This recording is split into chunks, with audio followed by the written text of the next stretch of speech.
बोलो जयकारा बोल मेरे श्री गुरु महाराज की जय।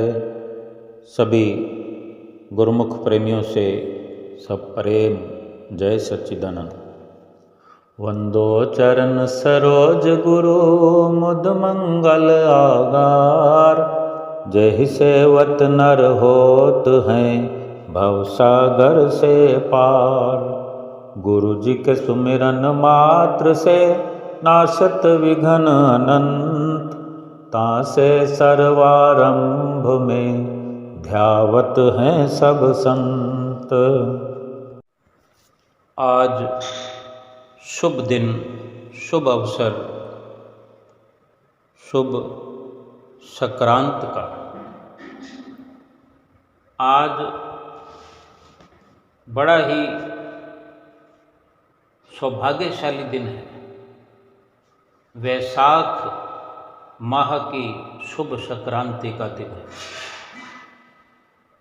और इससे भी बढ़कर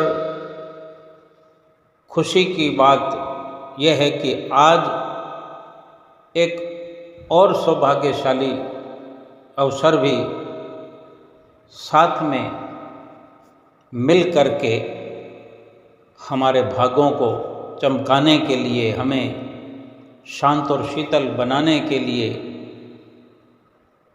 हमें भक्ति की राह पर चलाने के लिए ये सौभाग्यशाली अवसर हमें मिला है कि आज ही के दिन हमारे श्री आनंदपुर दरबार के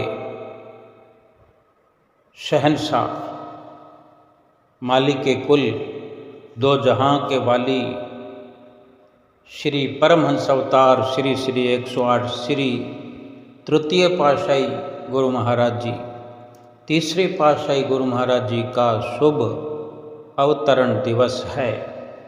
इस शुभ अवसर की सभी गुरुमुख प्रेमियों को, गुरुमुख भाई बहनों को, बुजुर्गों को, बच्चों को हाथ जोड़कर तहे दिल से लाखों लाख बधाई हो।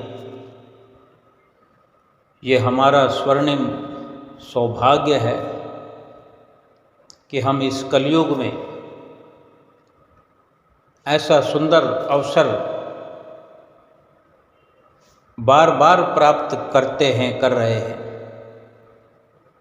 अभी नया वर्ष संवत का हमने मनाया। आज ये शुभ अवसर फिर हमारे हिस्से में आया। यूं तो त्योहार एक बहाना है,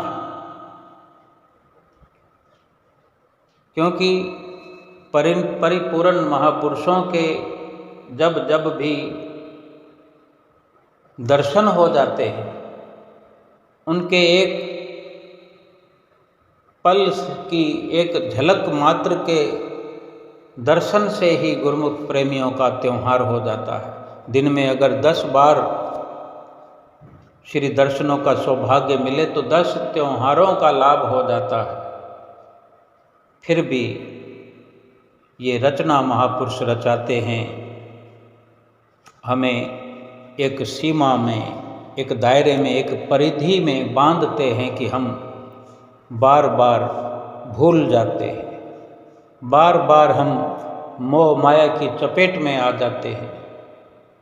बताओ, अगर ये आज शुभ पर्व ना होता, ये दिन खास तौर पर रखा ना होता, तो गुरुमुख प्रेमी कैसे इतने श्री आनंदपुर दरबार में आकर के खुशियों में झूम रहे होते, दर्शन पा रहे होते। हर कोई अपने घरों में बैठा होता और इसी प्रकार ये पूरा साल त्योहारों से हमें श्री दर्शनों का लाभ प्राप्त करवाता है। पूरा साल हमें सेवा का अवसर बख्शता है, सत्संग का लाभ कराता है। ये पूरा साल हमें महापुरुषों की असीम कृपा की देन है कि कभी शुभ वैसाखी का पर्व है, कभी श्री व्यास पूजा का त्यौहार है, कभी दीपावली है, कभी होली है, कभी बसंत पंचमी है, कभी राम नवमी है। ये सारे पर्व हमें भक्ति की राह पर चलाने के लिए महापुरुषों ने मर्यादा के तहत निर्धारित किए हुए। शुभ संक्रांति का अवसर तो हर माह में एक बार मिलता ही है, लेकिन ये आज का शुभ संक्रांति का अवसर और ख़ास हो जाता है जब सुबह सवेरे श्री गुरु महाराज जी भी इस दिन को विशेष करके श्री तीसरी पातशाही गुरु महाराज जी के शुभ अवतरण दिवस के रूप में मनाते हैं। हमेशा शुभ संक्रांति के दिन सुबह सवेरे श्री गुरु महाराज जी श्री परमहंस अद्वैत मंदिर जी में, जहाँ श्री परमहंसों की प्रतिमाएं विराजमान हैं, श्री गुरु महाराज जी सुबह सवेरे सभी श्री परमहंसों की महान विभूतियों, श्री छवियों के सुंदर मस्तक पर सुंदर सुंदर तिलक अपने कर कमलों से अपनी शुभ अंगुली से लगाते हैं।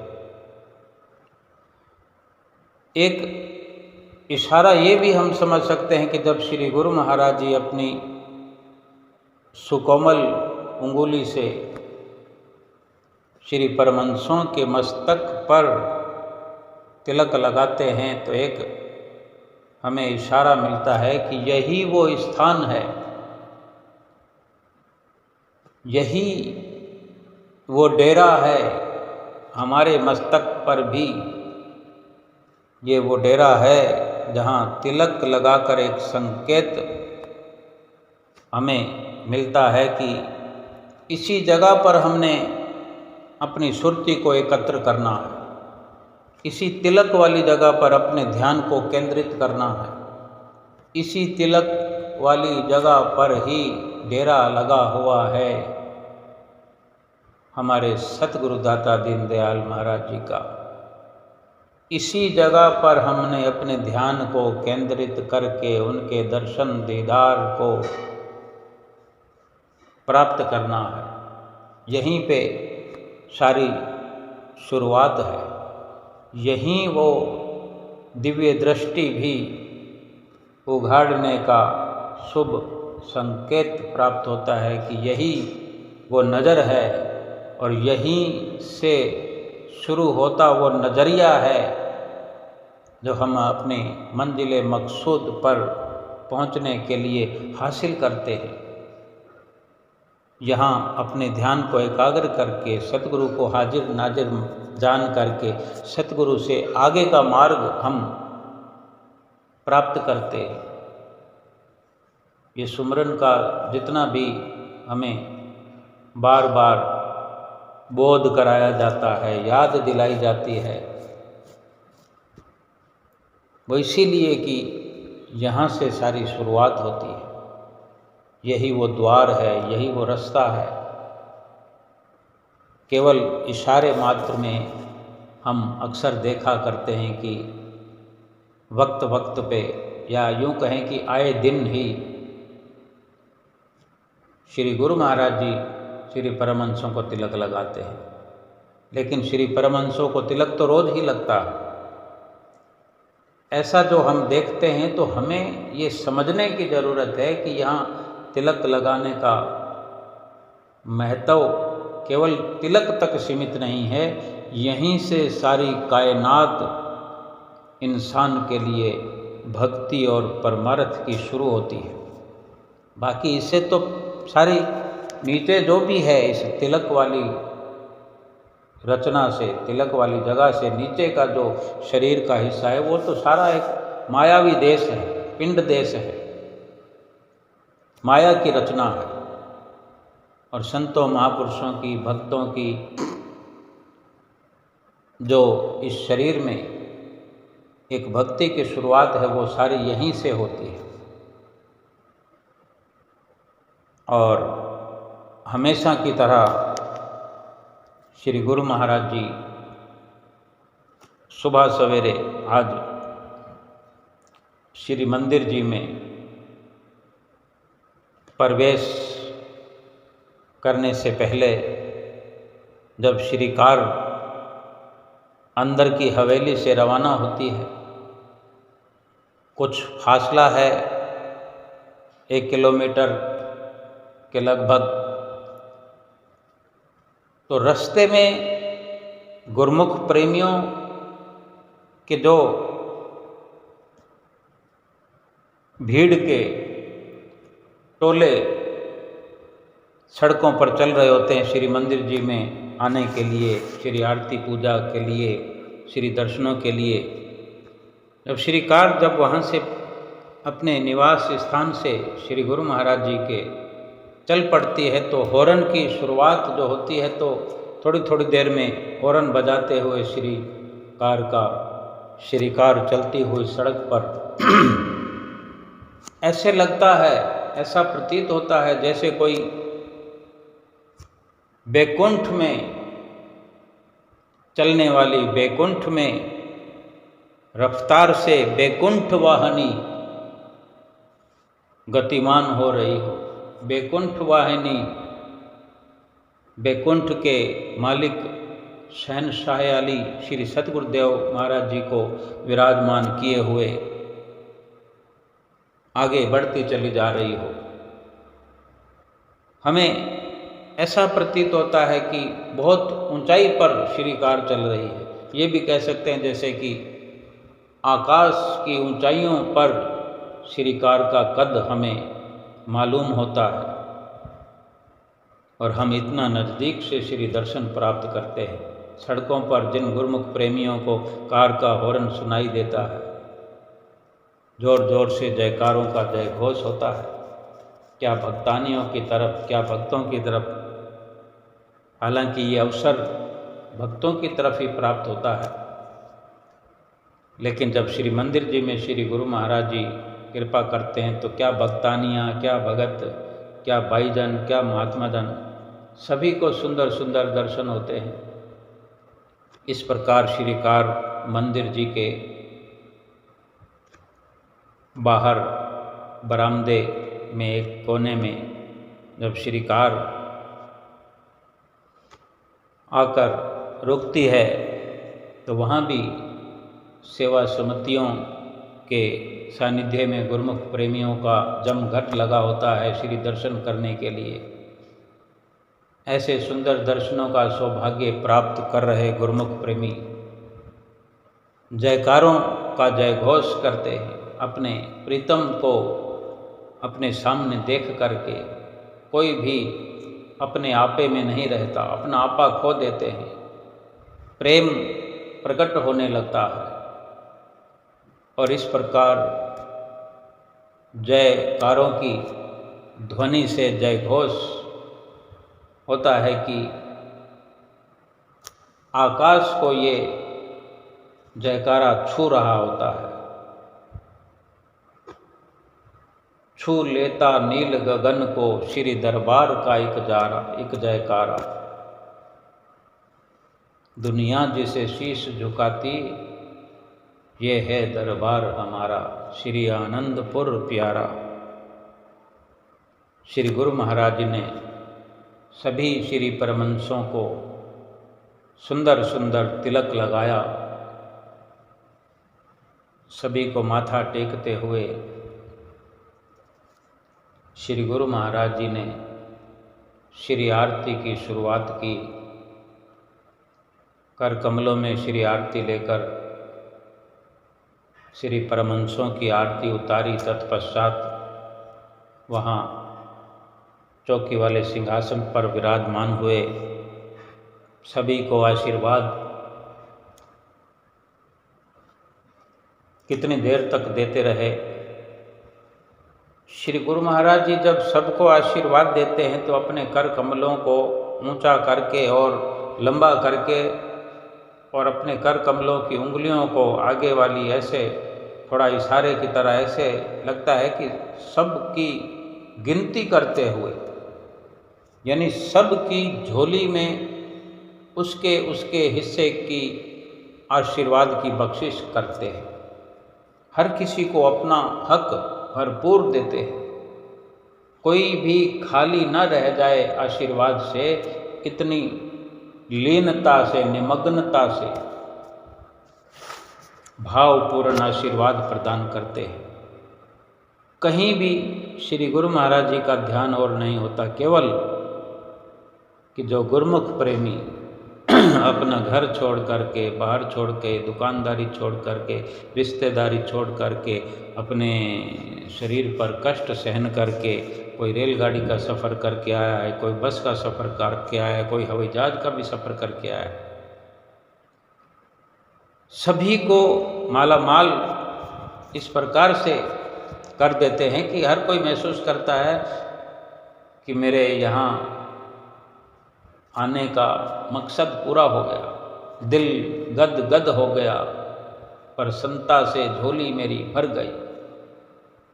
सतगुरु इतनी प्रसन्नता लुटाते हैं, इतना प्यार लुटाते हैं कि गुरुमुख प्रेमी गद गद हो जाते हैं, कृत्य कृत्य हो जाते हैं। ये सुबह सवेरे ऐसा अवसर मिलना, दिन की शुरुआत ही अमृत वेले ऐसी होती है, सारा दिन गुरुमुख प्रेमी झूमते ही रहते हैं, झूमते ही रहते हैं, खुशियाँ मनाते रहते हैं। आज शुभ संक्रांत भी है, तीसरी पातशाही गुरु महाराज जी का जन्म दिवस भी है, और इसी प्रकार श्री आरती पूजा का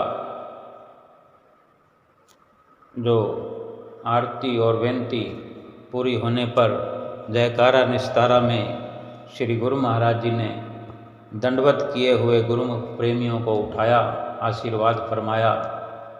फिर श्री आरती का शुभ कार्यक्रम आगे बढ़ता हुआ और इसी प्रकार श्री आरती पूजा के समापन पर हमेशा की तरह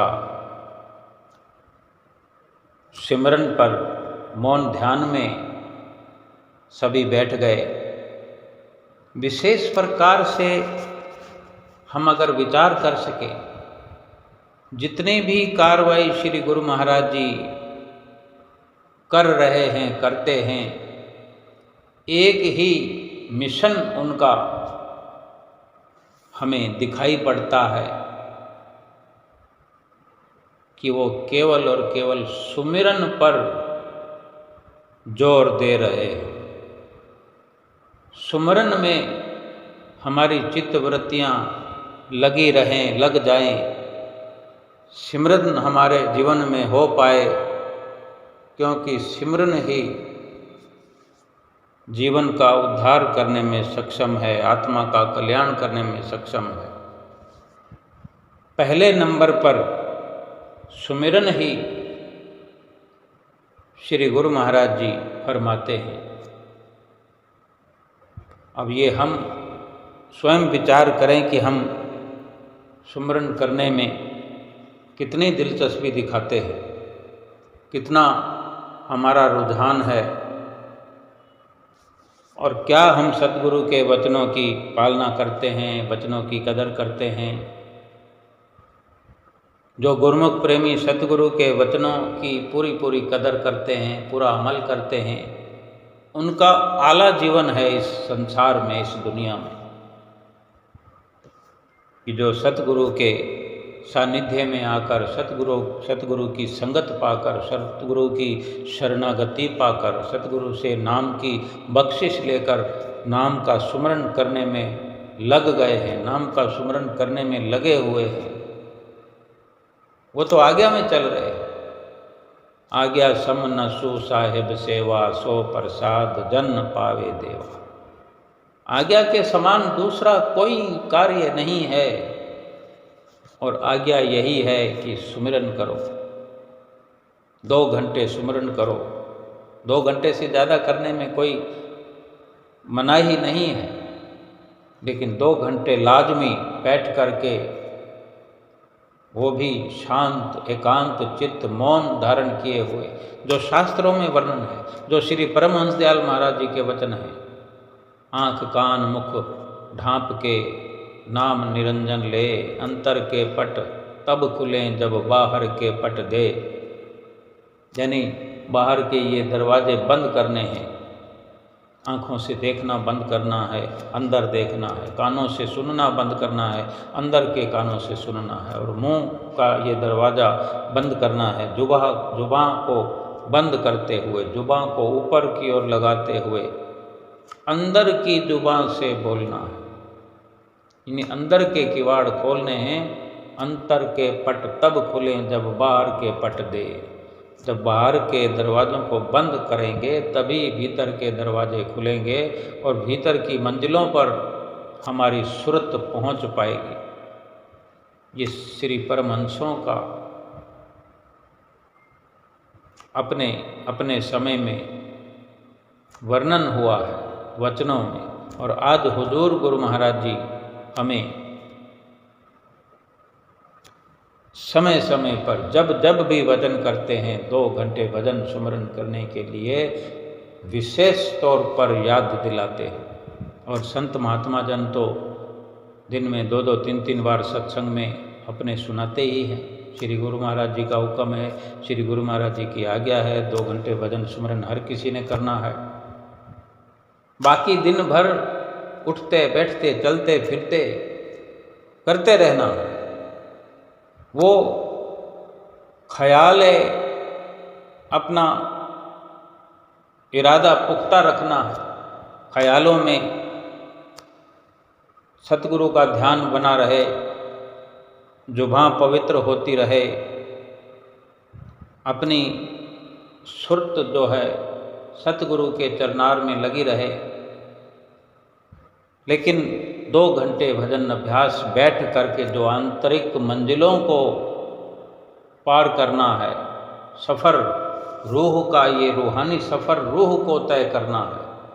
अगर रूह चलेगी नहीं, क्योंकि कार्य एक होता है, चाहे बाहर का कर लो चाहे अंदर का कर लो, एक वक्त में एक ही कार्य होता है। कोई सोचता है कि मैं संसार के कार्य भी करता रहूं, शारीरिक कार्य भी करता रहूं और आत्मा को भी मैं मंजिल दर मंजिल आगे बढ़ाता हुआ ले जाऊं, तो इसके लिए इतनी तो एक अदब के साथ अदायगी करनी पड़ेगी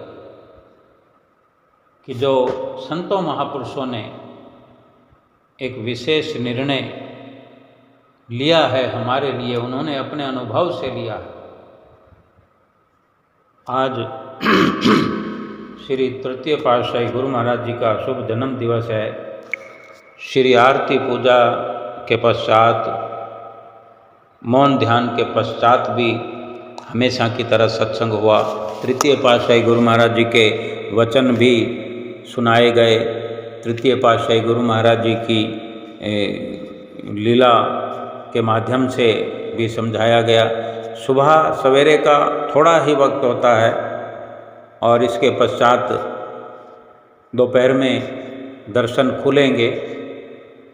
उस वक़्त पूरा प्रकाश तृतीय पातशाही गुरु महाराज जी के जीवन चरित्र का हम गुरुमुख प्रेमियों के जीवन में डाला जाएगा कि किस प्रकार से हमारे तृतीय पातशाही गुरु महाराज जी अपने समय में सेवा के कार्य को, भक्ति परमार्थ के कार्य को रात और दिन आगे बढ़ाते रहे।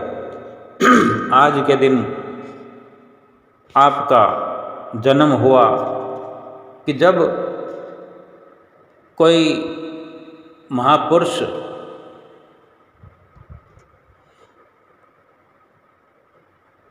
असाधारण विलक्षण वाले जब धराधाम पर अवतरित होते हैं, केवल मनुष्य मात्र ही लाभान्वित नहीं होता, बल्कि वनस्पतियाँ, जड़ चैतन्य सब कुछ हरा भरा होने लगता है। जब ऐसा अवसर आता है तो चारों ओर हरियाली ही हरियाली दिखाई देने लगती है। असम रेतीले टीलों से युक्त घने जंगलों से भरपूर उर्वरा स्थान को निज बाल सुलभ लीलाओं से सरसाने तथा धरती को भाग्यशाली महत्वदायी बनाने के लिए प्रेम के भंडार भक्ति परमार्थ के सूर्य मानव जगत के भाग निर्माता जन समाज को सरस तथा प्रफुल्लित बनाने के लिए संत स्वरूप में प्रकट हुए श्री श्री 108 श्री स्वामी वैराग्यानंद जी महाराज उत्तर पश्चिमी सीमा प्रांत के लक्की मरवत जिला बन्नू के एक उच्च विख्यात कथूरिया कुल में आज के दिन 13 अप्रैल 1898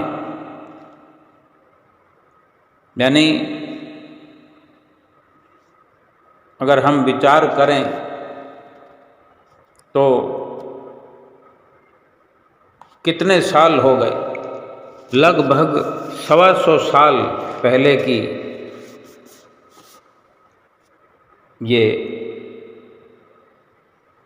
वर्णित श्री परमहंस अवतार तीसरी पातशाही गुरु महाराज जी की जन्म स्थली का वर्णन है कि 1898 में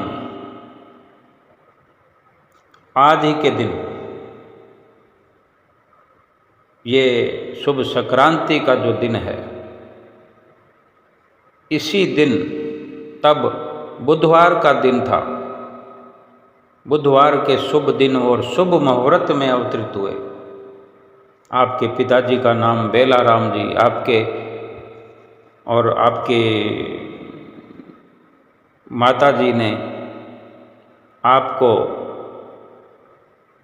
प्राप्त किया, तब एक अलौकिक आनंद का अनुभव किया। ये अलौकिक ज्योति सारे विश्व में दिव्य आलोक भरने आई थी, ना किसी केवल किसी एक के लिए, किसी एक मनुष्य के लिए। पूरे विश्व में अब ये 100 चाहे 1.25 साल पहले आप जी का शुभ अवतरण दिवस हुआ, ये वचन भी ग्रंथ में श्री पंचम पातशाही गुरु महाराज जी की मौज से वर्णित किए गए ये ग्रंथ का निर्माण हुआ। जैसे छठी पातशाही गुरु महाराज जी के सानिध्य में अमर ज्योति दर्शन ग्रंथ का निर्माण हुआ, उद्घाटन हुआ, मुहूर्त हुआ, ऐसे ही पंचम पातशाही गुरु महाराज जी ने भी ये अमर ज्योति ग्रंथ की रचना रचाई। श्री परमहंस अद्वैत मत अमर ज्योति नाम का जो बड़ा ग्रंथ है, जो इसमें वर्णन है, इस वर्णन को भी काफ़ी अरसा पहले ग्रंथ में लिखा गया। जो शब्द लिखे गए हैं, जो वचन लिखे गए हैं, आज अक्सर अक्सर सत्य सिद्ध होते हम देख रहे हैं कि पूरा संसार आलोकित हो रहा है। वास्तव में बचपन में ही, जन्म के समय ही होठों पर फूलों सी मुस्कान और गुलाबी गुलाबी कपोल होंठ और मस्तक पर एक दिव्य ज्योति की रेखा शोभायमान थी। आपके चरण कमलों पर अवतारी महापुरुषों जैसे चक्र चिन्ह थे और जन्म के समय जो उस वक़्त कुछ गणमान्य स्त्रियां आस पड़ोस की पास में खड़ी थी, उन्होंने देखा कि आपके मस्तक के ऊपर की ओर एक कान से दूसरे कान तक गोलाकार प्रकाश की रेखा है। जो हम देखा करते हैं तस्वीरों में, भगवान की जो तस्वीरें होती हैं, देवताओं की तस्वीरें होती हैं, उसके ऊपर एक कान से दूसरे कान की ओर एक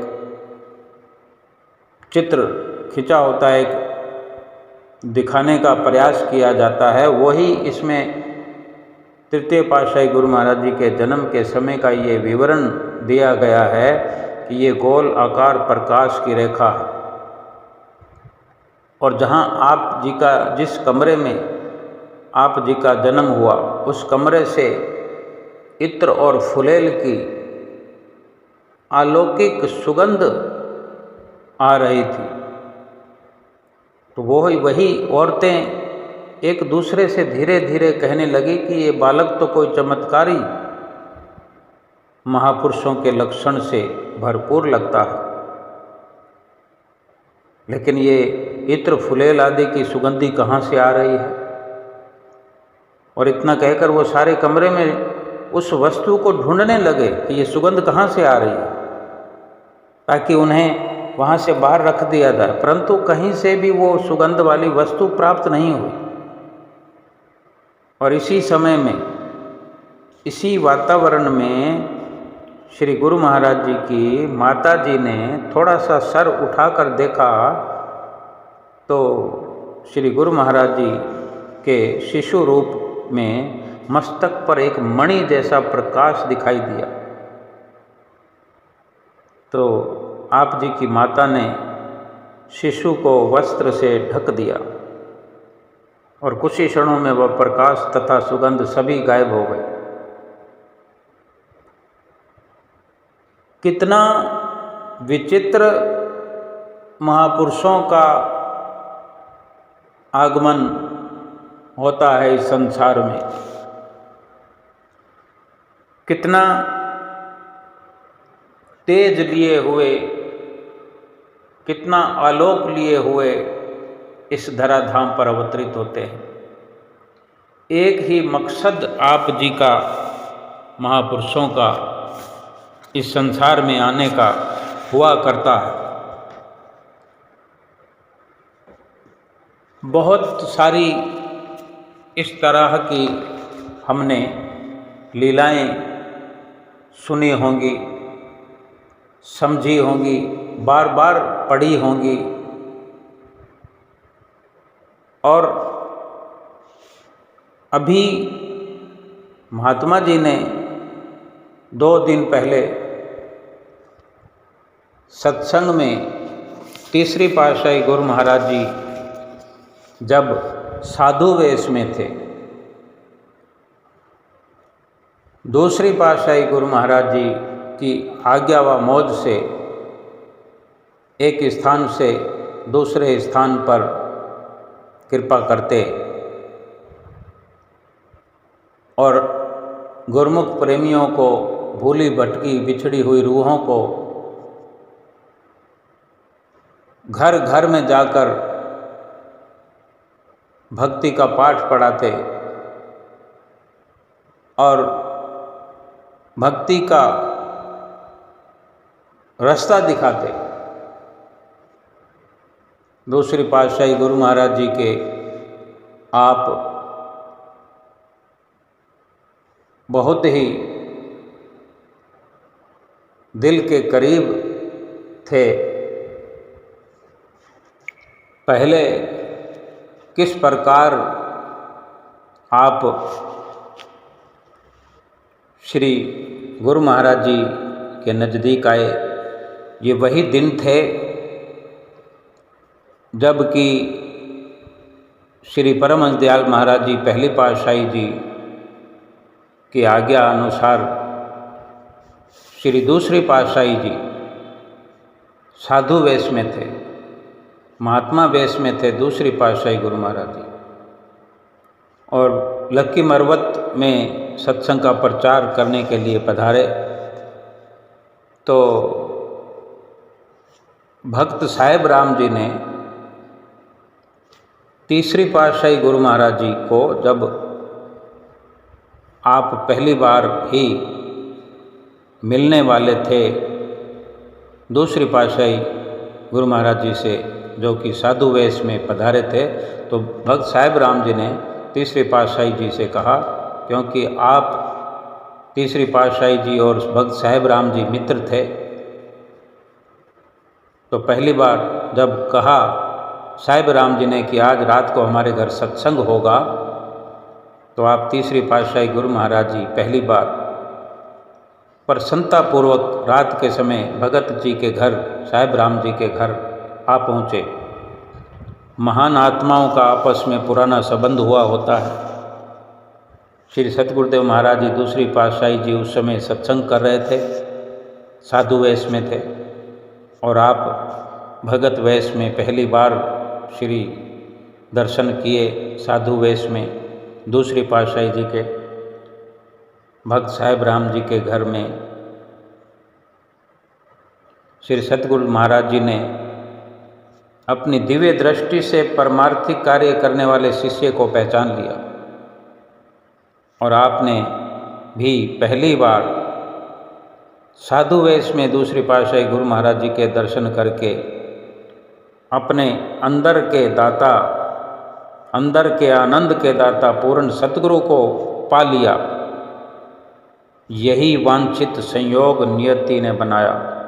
श्री सतगुरुदेव महाराज ने परमार्थिक कार्य करने वाले बहुमूल्य हीरे को पाकर हार्दिक स्नेह प्रदर्शित किया। इधर आपने भी अपने सच्चे सतगुरु से मिलकर उनके श्री चरणों में आगाध प्रेम का संबंध जोड़कर अपनी चिरकाल की प्यासी आत्मा को तृप्त किया, और पुराने मर्यादा के अनुसार आपने अनन्य शिष्य बनकर श्री सतगुरुदेव महाराज जी से रूहानी धन, जो कि नाम का उपदेश, प्राप्त किया।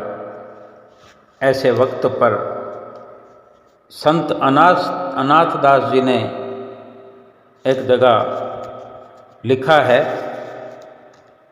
कि गुरु और शिष्य का संबंध क्या है। फरमाया है कि सूर दर्श आदर्श ज्यों, सूर दर्श आदर्श ज्यों, होत अगन अघोत, तैसे गुरु प्रसाद से अनुभव निर्मल होत।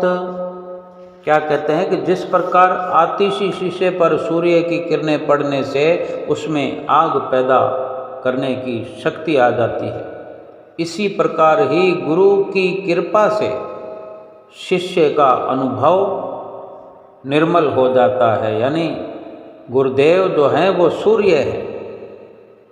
अगर गुरुदेव सूर्य हैं तो शिष्य आतिशी शीशा बनकर गुरुदेव से आत्मिक शक्ति रूपी धन पा करके शक्तिशाली बन जाता है। ऐसा केवल पूर्ण शिष्य अर्थात गुरुदेव की प्रसन्नता प्राप्त करने वाला शिष्य ही कर सकता है। इसी प्रकार आपने श्री सतगुरुदेव महाराज जी की सेवा में सर्वस्व समर्पण करके आत्मिक धन प्राप्त किया। फिर उसके बाद तो आप अधिकतर समय श्री सतगुरुदेव महाराज जी की सेवा संगति में व्यतीत करने लगे। 1916 में आपने गुरु दीक्षा की परंपरा को भी पूरा किया। ये 18 साल की आप जी की उम्र उस वक़्त रही जब आपने गुरु दीक्षा लेकर के एक मर्यादा को पूरा किया, और आपने श्री सतगुरुदेव महाराज जी से सुरत शब्द योग का उपदेश लिया। तो आपके मन में एक नए प्रकार की शांतिता, आनंद का अनुभव हुआ। जिस सच्चे आनंद की प्राप्ति की खोज में आप थे, आप गुरु दीक्षा से पहले कई बार फरमाया करते थे कि सच्चा आनंद, सच्ची खुशी कुछ और है। क्योंकि अवसर तो प्राप्त होते रहते थे, लेकिन जो अब खुशी मिली थी, जो अब सच्चा आनंद मिला था, परिपूर्ण सतगुरु को पाकर के, ये नहीं मिलने के कारण यही फरमाया करते थे कि जैसे हम कुछ खाते पीते हैं तो भी कहते हैं कि मज़ा नहीं आया, सत्संग भी सुनते हैं, कहीं संगीत सुनते हैं तो कहते हैं मज़ा आ गया। और यही शब्द हम इस प्रकार भी बोलते हैं कि आज तो आनंद आ गया। तो श्री गुरु महाराज जी जो चाहते थे, मन की मुराद पूरी हुई, सच्चा आनंद मिला, सच्ची खुशी मिली। और ऐसा भजन सुमरन करने का अपने इतिहास बनाया। श्री सतगुरुदेव महाराज जी की पावन संगत तथा भजन अभ्यास के अमृत स्रोत से अमृत पीते हुए तृप्त ही नहीं होते। हर समय एक निराली मस्ती में खोए हुए श्री सतगुरुदेव महाराज जी के श्री दर्शनों के ही अभिलाषी बने रहते। एक बार आगे चलकर जब श्री दूसरी पातशाही गुरु महाराज जी की आज्ञा व मौज से तीसरी पातशाही गुरु महाराज जी को साधु वेश प्रदान किया गया और आप जी को सिंध में आज्ञा फरमाई जाने के लिए। और आप इस प्रकार सत्संग प्रचार कर रहे थे। और इसी दौरान जब इधर उधर चक्कर लगाकर आप वापस श्री गुरु महाराज जी के चरणों में उपस्थित हो जाते, तो कुछ समय जब तक श्री आज्ञा ना होती तब तक श्री चरणों में रहकर आप तन प्राण से सेवा करते। एक बार दूसरी पातशाही गुरु महाराज जी विराजमान थे और 8 महात्मा बैठे हुए थे श्री चरणों में। उन 8 महात्माओं में श्री तीसरी पातशाही गुरु महाराज जी भी उस वक़्त साधु वेश में वहीं उपस्थित थे। सत्संग फरमाते हुए श्री गुरु महाराज जी ने अपनी मौज से वचन फरमाए। भजन सुमरन के बारे में पूछने लगे कि कौन कितना समय भजन सुमरन में देता है। आज अधिकतर हम ये सुनते हैं कि तीसरी पातशाही गुरु महाराज जी ने 1 घंटा सुमरन हमारे लिए निर्धारित किया था। सबके लिए निश्चित तौर पर ये 1 घंटे का सुमरन हम सुनते थे। और अभी थोड़ा अरसा पहले 5-7 साल हुए हैं हुजूर गुरु महाराज जी छठी पातशाही जी गद्दी पर विराजमान हुए हैं। और अभी कोरोना काल में 2020 में श्री गुरु महाराज जी ने उस 1 घंटे के सुमरन को 2 घंटे कर दिया।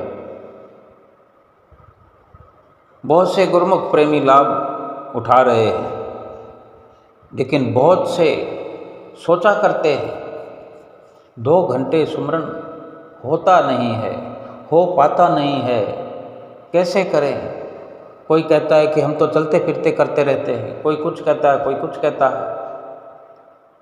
लेकिन श्री गुरु महाराज जी हमें 2 घंटे एक स्थान पर तटस्थ करते हुए एकाग्र चित्त हो करके हमें आंतरिक मंजिलों की सैर कराना चाहते हैं। लेकिन ये वचन जो महात्मा जी ने सत्संग में सुनाया, तीसरी पातशाही गुरु महाराज जी जब साधु वेश में दूसरी पातशाही गुरु महाराज जी के सामने 8 महात्माओं में उपस्थित थे और दूसरी पातशाही गुरु महाराज जी ने अपनी मौजवश पूछ लिया कि कौन कितना समय भजन सुमरन में देता है, तो सब अपनी अपनी बात बता रहे थे। तो उन्हीं में एक महात्मा जी ने खड़े होकर नतमस्तक होकर हाथ जोड़कर विनती की, स्वामी जी मैं 8 घंटे सुमरन करता हूँ। इसी तरह सब अपनी अपनी बताते रहे। एक महात्मा जी खड़े हुए, उन्होंने कहा कि स्वामी जी मैं 10 घंटे सुमरन करता हूँ। श्री गुरु महाराज जी अभी भी ऐसा चाह रहे थे कि कोई और आगे बढ़े। तब तीसरी पातशाही गुरु महाराज जी साधु वेश में जो वहाँ उपस्थित थे सबके साथ में, आप जी ने श्री चरणों में दूसरी पातशाही जी के विनती करते हुए अपनी बात पूरी की और कहा कि स्वामी जी मैं 20 घंटे सुमरन करता हूँ। तब श्री गुरु महाराज जी ने वचन फरमाए, किसी से कुछ नहीं कहा, ना 8 घंटे वाले महात्मा जी से, ना 10 घंटे सुमरन करने वाले महात्मा जी से, लेकिन तीसरी पातशाही गुरु महाराज जी साधु वेश में जो विनती कर रहे थे कि मैं 20 घंटे सुमरन करता हूँ, तब दूसरी पातशाही गुरु महाराज जी ने वचन फरमाए कि जिस हिसाब से आपने आगे चलकर सेवा करनी है उसके लिए 20 घंटे सुमरन कम है, आप 22 घंटे सुमरन रोज किया करो। तो आप जी ने आज्ञा को शिरोधार्य किया। अब हम ये विचार करें कि ये ऐसे महापुरुष हैं, परिपूर्ण संत हैं, परम संत हैं, श्री परमहंस अवतार श्री तृतीय पातशाही गुरु महाराज जी, जिन्होंने इतनी कठिन साधनाओं और इतनी कठिन मुश्किल से मुश्किल सेवाओं को अंजाम दिया। और सुमरन के बारे में जो हम आज सुन रहे हैं, बड़ा ताज्जुब होता है कि आज हमें 1 घंटा 2 घंटा भजन सुमरन करने में भी कितनी दिक्कतें आती हैं, मुश्किलें आती हैं, जो हमारी मुश्किलों को आसान करने के लिए हमारे हुजूर गुरु महाराज जी हमें इतनी सब्सिडी देते हैं, इतनी छूट देते हैं कि आधा आधा घंटा करके 4 बार कर लो। तो सोचो कितना कुछ हमारे श्री परमहंसों ने हमारे लिए किया, आज भी कर रहे हैं। हमें विचार करने की ज़रूरत है कि किस प्रकार श्री आनंदपुर की धरती को खून और पसीने से सींच दिया हमारे महापुरुषों ने। ये वही महापुरुष तीसरी पातशाही गुरु महाराज जी हैं, जिनका आज हुजूर गुरु महाराज जी भी जिक्र कर रहे हैं, जिनके वचनों को सुनाते हुए फ़क्र महसूस कर रहे हैं, खुशी महसूस कर रहे हैं। हमें खोल करके ये समझाना चाहते हैं कि ये वही महापुरुष हैं, तीसरी पातशाही गुरु महाराज जी, श्री आनंदपुर दरबार के सच्चे रूहानी शहंशाह, जिन्होंने अपने समय में दूसरी पातशाही गुरु महाराज जी की आज्ञा व मौज से इस श्री आनंदपुर की धरती के जंगलों को मंगल बनाया है। जब श्री आनंदपुर की धरती को खरीद किया गया 4 अगस्त 1930 में, जब दूसरी पातशाही गुरु महाराज जी की आज्ञा से और श्री परमहंस दयाल महाराज जी की पहली पातशाही जी की आज्ञा को शिरोधार्य करते हुए दूसरी पातशाही गुरु महाराज जी ने ये धरती खरीद की और श्री तीसरी पातशाही गुरु महाराज जी को जो मुखिया श्री आनंदपुर का बनाया।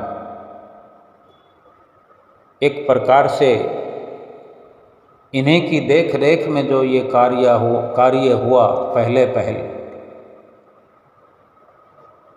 उस वक़्त के वर्णन भी ग्रंथ में हैं कि इतने जहरीले कांटे, कंटीली झाड़ियाँ हुआ करती थी कि चलते हुए रास्ता नहीं होता था। उन कांटों को साफ कर करके एक राह बनाई। बाहर रूप में भी ज़मीनी हकीकत को हमारे लिए सुलझा करके रख दिया, एक रास्ता बनाया। और हमारे अंदर भी जो पाप कर्मों के कांटे हमें, हमारी आत्मा को झुलसा रहे थे, अंदर की राह को भी आप जी ने सुमरन करके, भजन करके, सेवा करके हमारे लिए ये रास्ता आसान बनाया कि आज हम 2 घंटे भी अगर भजन सुमरन करें और कहें श्री गुरु महाराज जी से अगर वो हमसे पूछें और हम ये कह दें कि हाँ हम 2 घंटे भजन सुमरन करते हैं और वाकई ही हम किया करें, तो सोचो कितनी प्रसन्नता हमारे श्री गुरु महाराज जी को, हुजूर गुरु महाराज जी को होती है। बड़ी आसान सी सेवा हम करते हैं, कहीं भी लगा दे, चाहे लंगर में बर्तन धो रहे हों, सर्दियों में गर्म पानी की व्यवस्था होती है, पानी पर्याप्त मात्रा में है, साबुन पर्याप्त मात्रा में है, सर्फ पर्याप्त मात्रा में है, इतनी सुविधाओं में बैठने के लिए चौकियां बनी हुई है, पानी स्टॉक करने के लिए होदियाँ बनी हुई है, ये साफ़ पानी है, ये साबुन वाला पानी है, पहले बर्तन इसमें डालना है, फिर इसको इस प्रकार से धो करके अलग अलग डस्टबिन रखे गए हैं। पहले कुछ भी नहीं होता था। उस वक़्त में इतनी असुविधाओं में जब पानी ही नहीं होता था, पीने के लिए पानी की समस्या थी, आज तो नहाने के लिए कमी नहीं है, और जितनी बार नहाएं, दिन में कई कई बार नहाते हैं। नहाने के साथ साथ ठंडे पानी के वाटर कूलर जगह जगह पर लगे हुए हैं। ये हमारे श्री परमहंसों की तन प्राण से की हुई सेवा का ये नतीजा है कि आज हम आनंद से भरपूर होकर भक्ति का सरमाया एकत्र कर रहे हैं, जो हम अपनी जीवात्मा को सफल करने के लिए, अपना परलोक संवारने के लिए सक्षम है। श्री गुरु महाराज जी के आशीर्वाद से, उन्हीं की अनुकंपा से, उन्हीं के बताए रास्ते पर चल करके, उन्हीं की आज्ञा व मौज में चल करके, और इस प्रकार जो 5 नियम पंचम पातशाही गुरु महाराज जी ने निर्धारित किए, और जो भजन सुमरन के लिए तीसरी पातशाही गुरु महाराज जी ने 1 घंटा निर्धारित किया, और जो हुजूर गुरु महाराज जी ने 1 घंटा और जोड़ के 2 घंटे निर्धारित किए हैं, अगर हम इन पर अडिग होकर चलते हैं, सतगुरु की आज्ञा व उनके वचन मानते हैं, हमारा ये लोक भी सुखी और परलोक भी सुहेला हो जाता है। आज कितना ये अवसर, एक प्रेरणादायक दिन है, प्रेरणा स्रोत हमारे तृतीय पातशाही गुरु महाराज जी के, उन्हीं के जीवन चरित्र का कोई भी पन्ना उठा करके हम पढ़ सकते हैं, सुन सकते हैं, हमारा रोम रोम पुलकित हो जाता है। आज का दिन बड़ा ही खूबसूरत भागों भरा, श्री गुरु महाराज जी सुबह सवेरे अमृत वेले से ही सबको अपना अनुपम प्यार लुटा रहे हैं। आज के दिन की सभी गुरुमुख प्रेमी एक दूसरे को बधाइयाँ दे रहे हैं, सब खुशियाँ मना रहे हैं। श्री मंदिर जी में भी श्री आरती के पश्चात जब श्री गुरु महाराज जी सबको आशीर्वाद देते हुए जाने लगे, तो वहाँ भी खूब तालियों की गड़गड़ाहट में भजन चलते रहे, और हर्षोल्लास से गुरुमुख प्रेमी भरे हुए। और जब श्री गुरु महाराज जी श्री कार में विराजमान हुए, श्री कार खूब सुंदर सजी हुई, मन को लुभा रही थी, और श्री गुरु महाराज जी अंदर विराजमान हुए।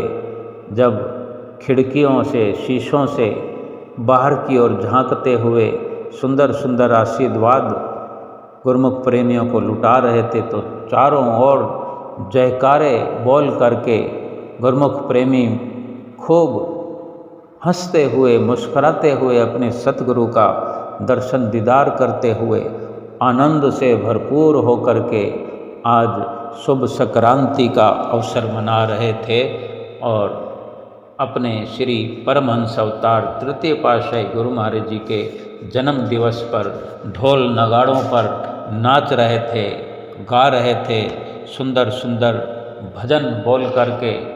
आज ये दिन और भी सौभाग्यशाली हो गया कि श्री गुरु महाराज जी सबको खुशियों भरा ऐसा अवसर प्रदान करके हमारे जीवन को बाग बहार करते हुए आनंद का एक झरना बहा दिया श्री आनंदपुर में।